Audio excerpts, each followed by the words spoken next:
جب مٹی سے محبت کا جنوں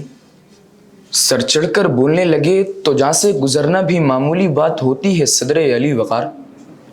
سو یہی وہ آشفتہ سر ہوتے ہیں جو مٹی کی پیاس بجھانے کی خاطر اپنے لہو کا خراج پیش کرتے ہیں اور اس کی خاطر وہ قرض بھی چکاتے ہیں جو ان پر واجب بھی نہیں ہوتے. کہ یہ 23 اگست 2024 کی خون آلود رات تھے جہاں ایک جانب آزادی کے نغمے سنتے سنتے دھرتی ماں کے ثبوت ہنستے مسکراتے نیند کی آغوش میں جاتے جا رہے ہیں،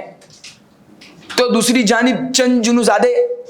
وطن پر مسلط ہوتی کالی گھٹاؤں کو اپنے جذبے اور جنوں سے ٹال رہے ہیں. مگر کسے خبر تھی کہ آج مٹی کی پیاس بجھانے کا وقت آ چکا ہے. تحریک آزادی کے ان 22 لاکھ شہیدوں کی طرح جن کے لہو کی آمیزش اس وطن کی بنیادوں میں شامل رہی ہے کہ یکا یک تھرتھراہٹ کی آواز گونجتی ہے اور ایک جوان وطن سے کیا گیا وعدہ وفا کرتا ہے. ایک گولی ایک لاشا، دوسری گولی دوسرا لاشا، یہاں تک کہ 12 جوان رحیمی اور خان کی سرزمین پر اپنا آج اس قوم کے کل کے لیے قربان کرتے ہوئے وطن کے تقدس پہ جان وار دیتے ہیں اور یہ بتلا دیتے ہیں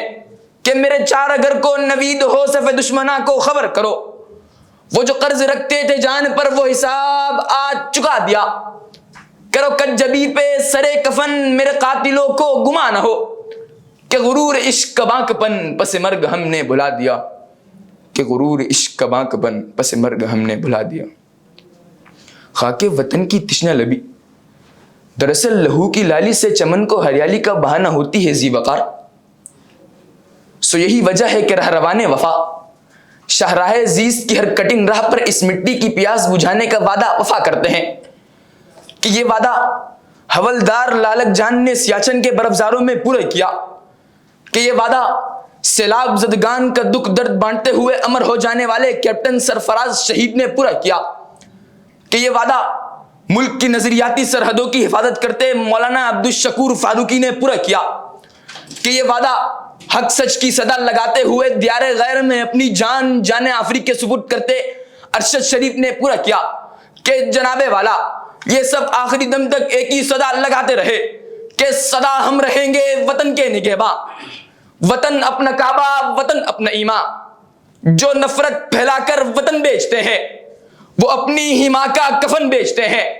کسی کو یہ سودا چکانے نہ دیں گے، وطن پہ کبھی آنچ آنے نہ دیں گے. کسی کو یہ سودا چکانے نہ دیں گے، وطن پہ کبھی آنچ آنے نہ دیں گے.